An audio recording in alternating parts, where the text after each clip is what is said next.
I'm going to give you my micro budget film hacks. These are things I wish I'd learned years ago.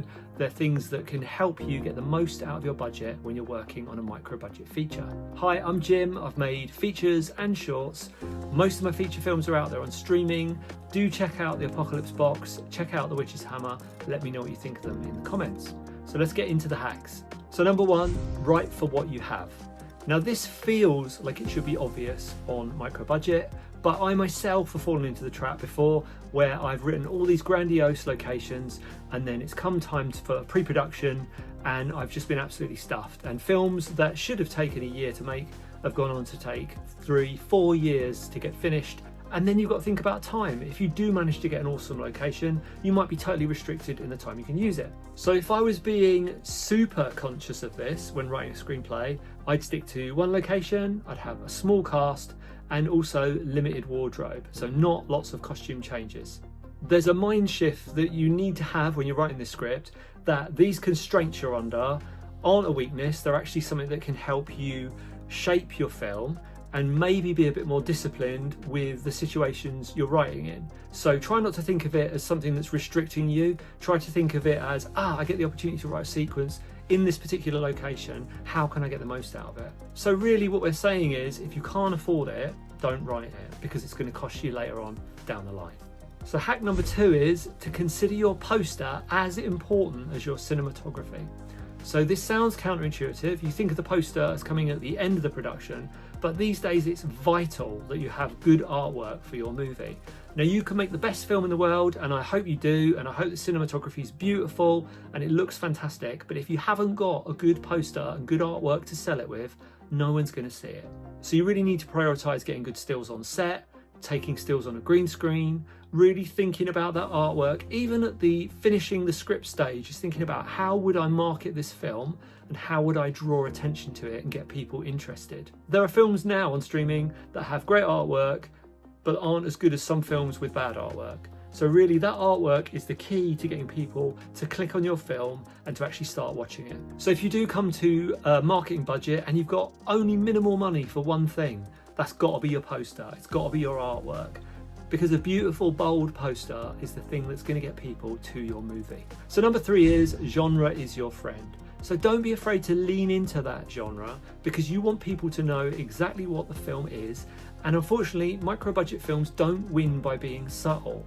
If it's not obvious from the artwork and the trailer what the film is, then you'll never be able to get that audience to click on it, watch the film, get through the whole thing. So I'm talking about things like horror, thriller, a contained drama, or faith-based. These types of genres really do travel on streaming, and it's not about selling your soul and getting rid of this dream project. It's about defining what it is, because that's the way you're going to find an audience. Number 4 is open strong or die quietly.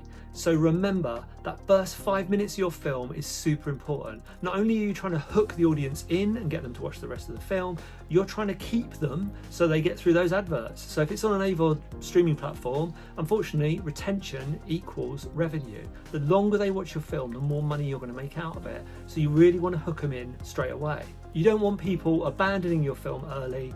You really do need to hook them in. You've only got to watch any film currently on Netflix at the moment and you'll see those first 5 minutes are totally vital. So really think about starting your story early. You can do a slow burn film if you want to, but just get them interested with that hook in the first 5 minutes. Another thing I'd say is cut those credits off the beginning of the film. No one wants to see black with white text on. You might be thinking that you're setting the mood and getting the tension in with all those credits, but that's not what we need to see. You can do a fancy credit sequence at the end of the film, but let's get the audience straight into your movie as quickly as possible. Number 5, sound can be more important than camera. So, like I said, you might have this beautiful looking film, but if you've not got good sound, it's going to make your film look unprofessional, and it's also going to make it unwatchable. So an audience really needs to be able to hear what's going on to be able to get engaged with this film. You get the right person in to do your sound on set and your sound design, it's going to make all the difference, and it's going to make the film so much more professional. Number 6, shorter is stronger. So you want to be looking around 75 to 95 minutes tops as your length for your feature film. So the goal really on these AVOD platforms is to get people to complete your film. Remember, a tighter cut, shorter runtime equals higher completion, which equals more revenue for you. So if you can, when you get to the end of your post-production, really have a think, can I cut 5 minutes out of this? Are there scenes in this that maybe don't drive the narrative, they're just ones that I like? Do I actually need them? And they're going to slow the story down? Because if there's anything you don't need, then the audience doesn't need it, so cut it out. Number 7, don't wait for permission. And what I mean by this is, I see a lot of people who get stuck at the short film stage.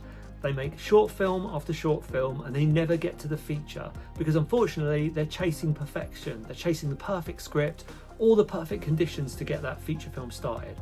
Trust me, it doesn't exist. I myself get the itch to make a feature film, and I know sometimes that it might not be the right moment to start making a feature film, but you've just got to get on with it. My tip here is also to set a date. Say when you're going to start shooting and stick to it, because the more people you can convince that's going to happen, the more people are going to come on board and the film's actually going to get made. Number 8, your next film benefits from this one.